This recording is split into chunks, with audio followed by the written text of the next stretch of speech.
E aí, meu amigo e minha amiga do universo físico, aqui é o Lucas do Universo Discreto para mais um vídeo. E se você tem interesse por computação, é praticamente impossível você não ter ouvido falar do nome de Ada Augusta Byron King ou Ada Lovelace para os mais íntimos, Condessa de Lovelace, enfim, tem vários nomes. O fato é que a Ada é reconhecida como a primeira pessoa a fazer uma descrição algorítmica, né? Escrever um código passo a passo para ser executado numa máquina específica que é a máquina analítica de Babbage. Mas será mesmo? Será que ela foi a primeira pessoa a escrever um código de computador que a gente conhece? Vamos descobrir aqui ao longo desse vídeo. A Ada nasceu em 1815, filha de uma baronesa conhecida como Lady Byron e de um cara peculiar chamado Lord Byron.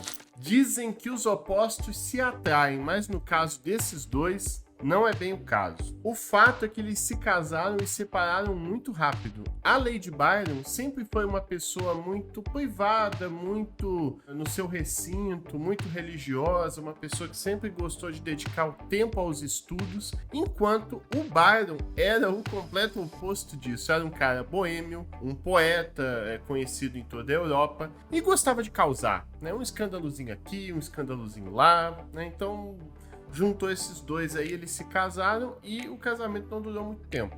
Deu tão errado que 5 semanas depois da Ada nascer, eles se separaram. Mas será que a Lady Byron tem tanta culpa nisso? Eu creio que não, pois eu peguei alguns fatos aqui, algumas coisas que o Byron fez depois que a Ada nasceu. Para começar, assim que a Ada nasceu, o Byron disse que ela era um pequeno instrumento de tortura, a própria filha. Além disso, ele anunciou para a mãe que ia voltar para um caso antigo, tipo, sabe aquela mina que eu peguei no passado? Então, vou voltar para ela, sendo que os dois já estavam casados e tinham um filho. Depois ele ainda disse, vou embora com essa pessoa, né, esse caso antigo aqui, e naturalmente a criança ficará com você. Olha o pai do ano aí, né? Não à toa, um dos pavores da Lady Byron é que a Ada seguisse os passos do pai. Até para evitar que isso acontecesse, a mãe da Ada botava ela para ficar estudando sem parar. Mais ou menos como a Titi em Dragon Ball, que não gostava muito que o Gohan, né, o filho dela com o Goku, lutasse ou virasse um rebelde sem causa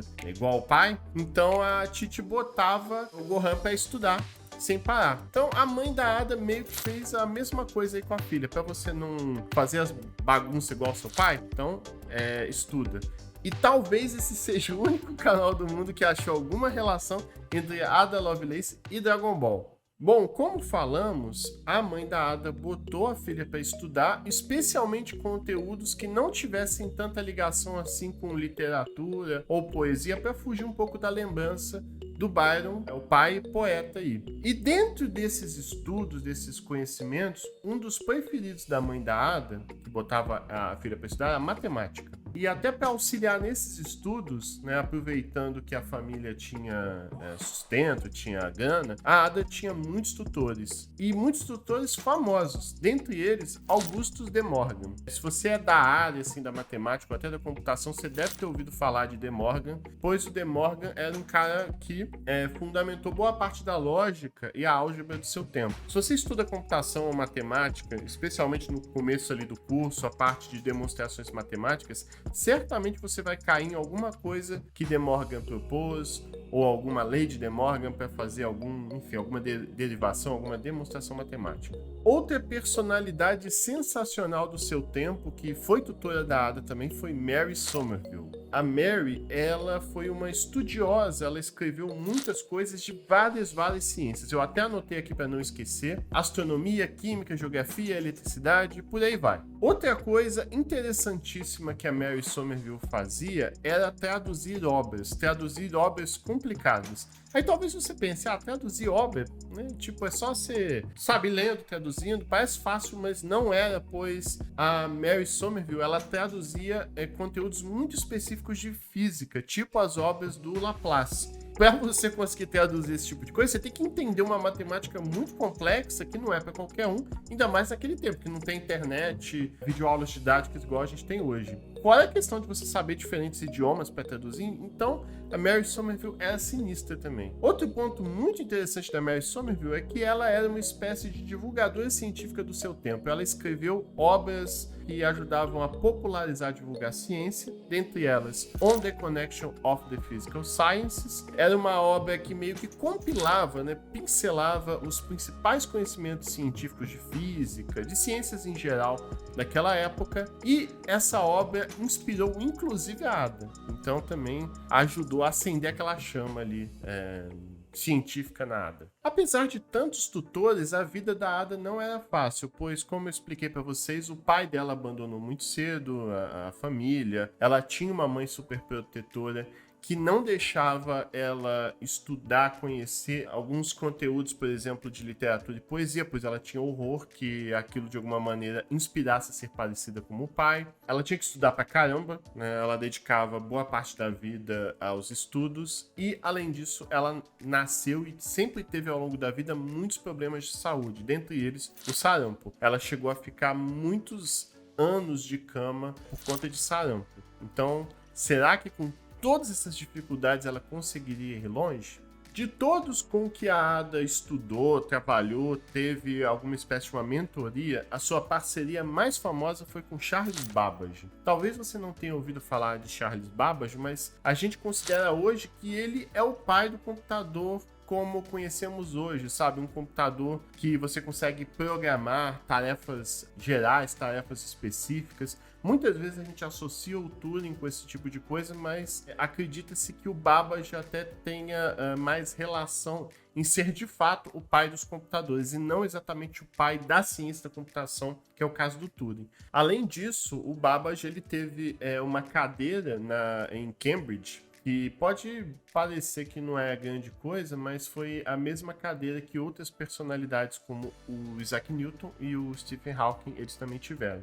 O Babbage chegou a criar uma série de máquinas calculadoras bastante complexas para o seu tempo. Uma delas foi a máquina diferencial. Era uma máquina muito boa para calcular polinômios, equações polinomiais. Talvez pelo nome não ajude, né? Mas coisas como x² mais x... Enfim, esse tipo de coisa, a máquina era boa para isso e também para calcular tabelas de logaritmo, que era uma demanda, uma necessidade muito importante daquele tempo. E se você não sabe por quê, não sabe o que é logaritmo, esse negócio todo, vê um vídeo aí no card que eu falei sobre isso, com uma série de animações. É bem legal para você entender a importância de logaritmos, que muitas vezes na escola, na universidade, a gente acaba não vendo, não percebendo como isso foi importante antes da existência das calculadoras. Mas assim, mesmo a máquina diferencial e as outras ideias que o Babbage tinha, elas eram limitadas, pois eram máquinas, dispositivos para um tipo de cálculo muito específico. E se você conseguisse criar uma máquina que para qualquer tipo de conta, cálculo, ela servisse, você simplesmente diria, quero calcular tal coisa em tais e tais passos. Esse foi sempre o maior sonho do Babbage, e esse sonho ele chamou de máquina analítica. Ele queria construir uma máquina que você pudesse programar, dizer qual conta específica você quer fazer. E acabou que foi esse o pensamento que levou o computador que temos hoje, pois o computador que temos hoje é basicamente isso. É uma máquina que realiza qualquer conta de propósito geral, basta você dizer o que você quer, você vai lá e faz. Mas ele queria fazer isso lá no século XIX, bem mais complicado. E o Babbage ele conseguiu construir essa máquina? Infelizmente, não. Pois faltou financiamento, recursos, né? Na época, até hoje, na verdade, você tem uma dependência muito grande de governos para construir esse tipo de coisa. Acabou que uma máquina nos moldes, não vou dizer igual, mas nos moldes, com as capacidades que o Babbage queria, só foi surgir efetivamente em 1941 com Konrad Zuse, sei lá, meu alemão não é lá essas coisas, mas que foi uma máquina que o Zuse ele conseguiu construir em plena Alemanha nazista. Inclusive, nesse vídeo que está aqui nos cards, é um vídeo mais antigo, então vocês vão perceber que o formato é um pouco diferente, mas nesse vídeo aí eu falo desse trabalho do Zuse e da primeira linguagem de programação que a gente conhece, que foi criada por ele nesse período, em plena Segunda Guerra Mundial. É uma história muito interessante. Mas, Lucas, se a máquina do Babbage nunca foi criada, pelo menos não no período dele, e a Ada programou um código para essa máquina, o que a Ada fez? Onde que a Ada programou? Né? Vou explicar isso, mas antes, pelo amor de Deus, se inscreve nesse canal. Esse canal não tem crescido nada nos últimos anos. Dá like, compartilha, comenta para ajudar no engajamento. Diga se você gosta desses formatos de vídeo. Sugira aí embaixo outros temas que eu vou procurar fazer aqui para vocês. Mas, por favor, se inscreva, participe aí do canal, ajuda a fazer esse trabalho aqui, porque não é fácil. Para resumir, a Ada escreveu o código, o algoritmo dela meio que na mão, num artigo, e eu vou colar aqui, tá? Vocês me desculpem porque ler francês complica para mim, mas o paper chama Notion sur la machine analytique de Charles Babbage, né? Meu francês deve ter sido ótimo aí. Mas algo como Noções da Máquina Analítica de Charles Babbage, criada, esse artigo, melhor dizendo, foi escrito por um cara chamado Luigi Menabrea. Ué, mas como assim, Lucas? A Ada escreveu o algoritmo num artigo de um outro cara e ela não é autora? É pelo seguinte, na época não era tão comum assim, não era tão acessível mulheres escrevendo artigo, fazendo ciência, eram casos muito específicos, muito raros de quando isso acontecia. Então, na verdade, o que a Ada fez foi traduzir esse artigo, que se eu não me engano estava em francês, né? O título está em francês, e ela traduziu para o inglês. E nesse processo de tradução de artigos é muito comum a questão de notas, você colocar tipo comentários de rodapé, observações para contextualizar, complementar o trabalho. Então, meio que a Ada traduziu e a Ada foi adicionando notas para complementar esse artigo do Luigi Menabrea. A questão é que a Ada não queria perder aquela chance, né, de escrever num trabalho científico sobre uma máquina que ela tinha muito conhecimento, já que ela teve essa parceria com o Babbage durante muito, muito tempo. Então a Ada tinha muito conhecimento sobre a máquina que o Luigi não escreveu no paper, e a Ada empolgou e começou a escrever muitas notas de rodapé. Foram tantas notas de rodapé, observações, que as notas dela tiveram 3 vezes o tamanho do paper do Luigi. Então as observações dela eram muito maiores que o paper. E dentre essas observações, uma delas foi o algoritmo que ela escreveu para essa máquina do Babbage. Bom, mas qual foi esse código que a Ada descreveu que seria executado nessa máquina do Babbage? Esse algoritmo, ele fazia o quê? Esse algoritmo, ele gera o que a gente chama de sequência dos números de Bernoulli. Mais ou menos como você tem sequências tipo de Fibonacci, né? 0, 1, 1, 2... 3, 5, enfim, uma sequência de números que vai crescendo, tipo a sequência de números primos, ou até sequência de números ímpares, né? 1, 3, 5, 7. Então, ela descreveu um algoritmo que gera uma sequência de números específica, que são os números de Bernoulli. E esses números de Bernoulli não são nada intuitivos de se explicar. Para você ter uma ideia, tá aparecendo aí na tela os 11 primeiros números dessa sequência, aí, uma sequência muito doido. Mas por que a Ada quis criar um algoritmo para gerar uma sequência assim tão estranha, tão diferente? Bom, aí a gente vai ter que explicar algumas coisas para entender onde que essa sequência de Bernoulli é usada. Muitos anos atrás, nos primórdios mesmo da matemática, da antiguidade, sempre houve interesse de resolver o que a gente chama o problema da soma de potências inteiras. Deve estar aparecendo aí na tela uma fórmula. A ideia é, independente do m e do n aí no caso, você calcular essa soma dessas potências inteiras. 1 elevado a m, mais 2 elevado a m, mais 3 elevado a m. Qual que seria um jeito fácil de você calcular aí essa soma, independente do tamanho dessa sequência e das potências aí? O interesse por esse cálculo, a princípio, nasceu por conta de uma curiosidade mesmo. O próprio Arquimedes teve interesse por esse problema aí no passado, talvez tenha sido um dos primeiros que a gente tem em mente, tem noção que se interessou por calcular essa fórmula e essa conta. Muitos matemáticos do Oriente Médio, da Índia, também tiveram interesse por esse tipo de coisa, até que o jeito de calcular isso também foi bastante buscado na Europa.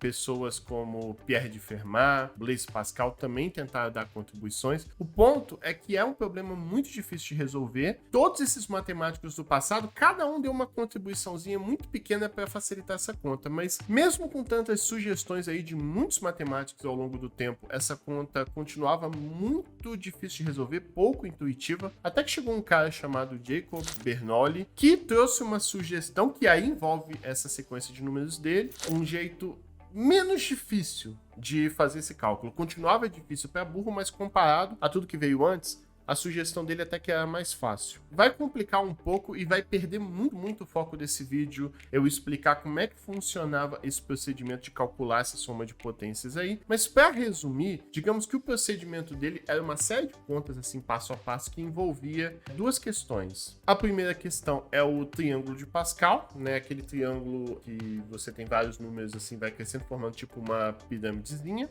E essa sequência de números de Bernoulli aí. Eu não vou explicar isso aqui nesse vídeo, mas tem um vídeo ótimo da Tibes que justamente fala um pouco disso relacionado ao algoritmo da Ada mesmo. Então vê lá que é bem interessante. Então, o algoritmo da Ada poderia ser usado para gerar essa sequência e ajudar nesse problema da soma de potências inteiras, mas não só para isso. O fato é que os números de Bernoulli surgem em uma série de situações de álgebra, teoria dos números, funções trigonométricas, volta e meia eles aparecem também. E outra situação interessante que os números de Bernoulli surgem é na hipótese de Riemann. A hipótese de Riemann talvez seja o problema em aberto mais famoso da matemática. Definitivamente falar sobre ele vai perder o foco demais, então para resumir, quem conseguir resolver a hipótese de Riemann pode descobrir questões envolvendo a distribuição de números primos, talvez calcular números primos muito facilmente, e se você conseguir isso, você consegue quebrar a criptografia mais comum que a gente tem hoje, e se você quebrar a criptografia, quebra a internet também, diferente daquelas modelos que falam, modelo tal quebrou a internet porque tem a foto dela.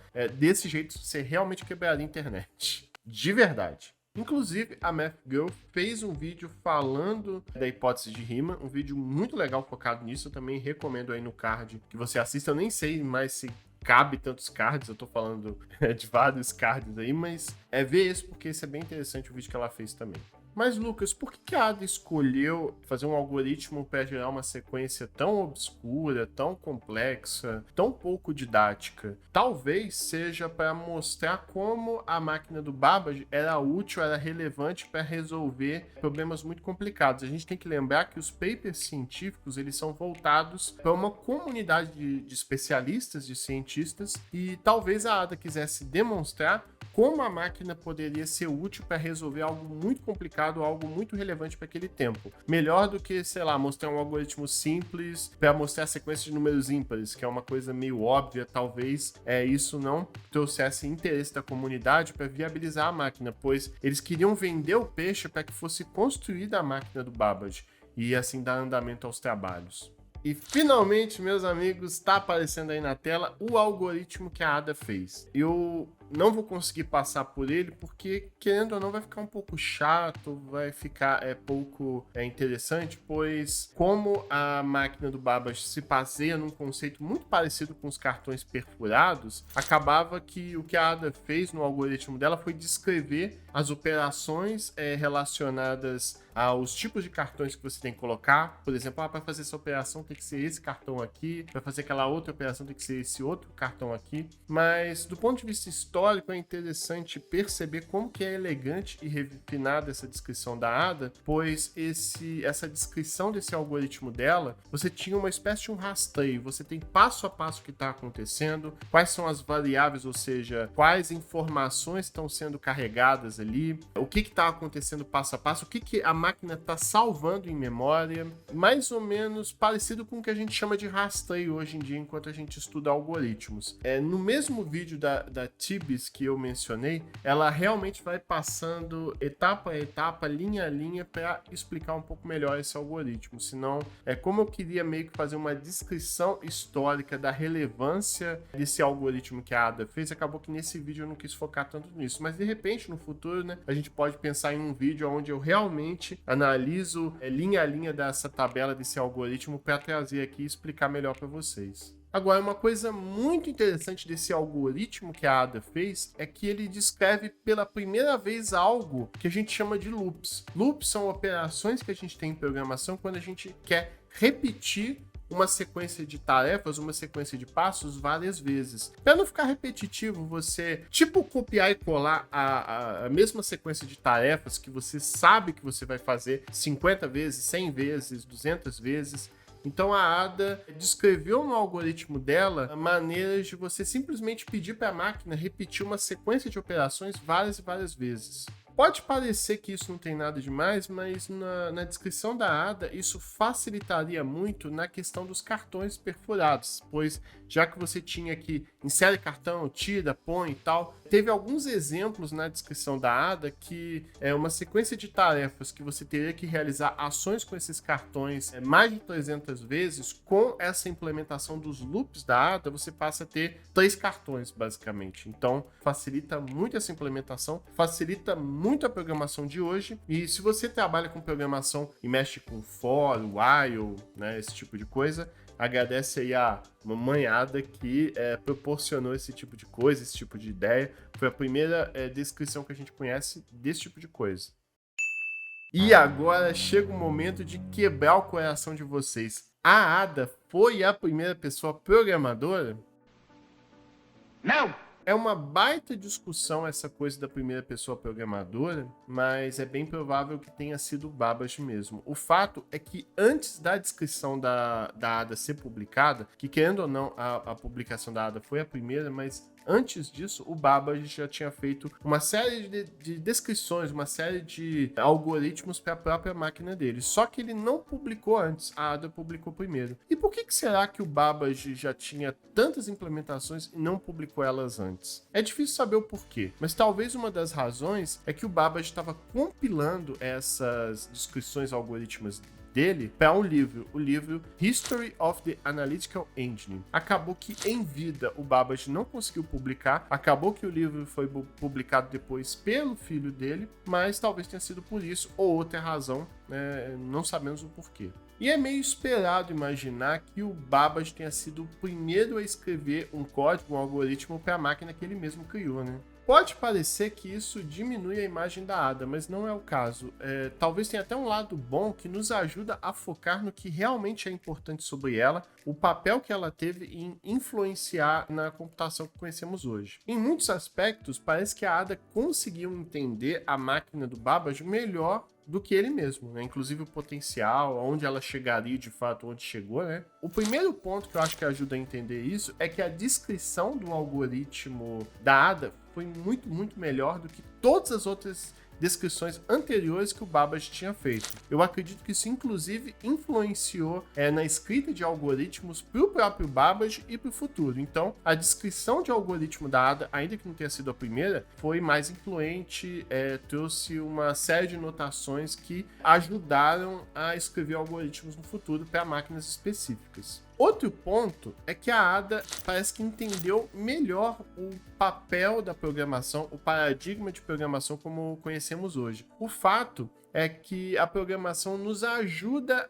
a estudar e entender melhor ciências. Eu vou até pegar aqui algumas falas da própria Ada nesse artigo. Ela disse que por meio da programação seria possível descrever tarefas que sabemos como fazer. Com isso, seríamos capazes de compreender a natureza de muitos assuntos de ciência, lançá-las em novas luzes, torná-la mais profundamente investigada. Então a Ada conseguiu entender melhor como a programação ajudaria a entender ciências de um jeito que ninguém naquela época tinha entendido bem.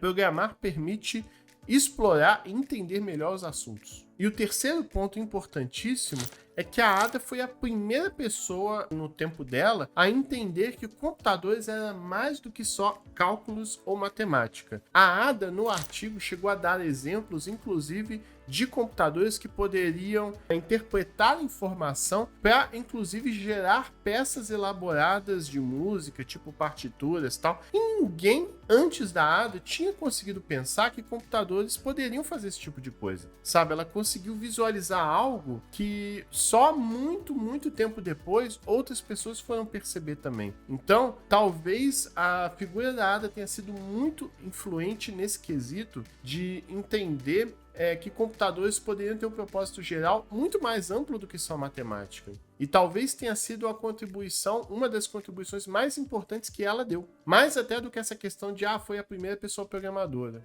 Nem Babbage, nem ninguém tinha pensado que computadores poderiam ser úteis, inclusive para questões envolvendo arte. E talvez tenha sido até um pouquinho da influência do pai dela, né? Essa questão da poesia, da arte. A Ada conseguiu juntar isso com computadores e pensar no que ela chegou a chamar também de ciência poética. Então, esse mérito é 100% da Ada e Babbage, você perdeu.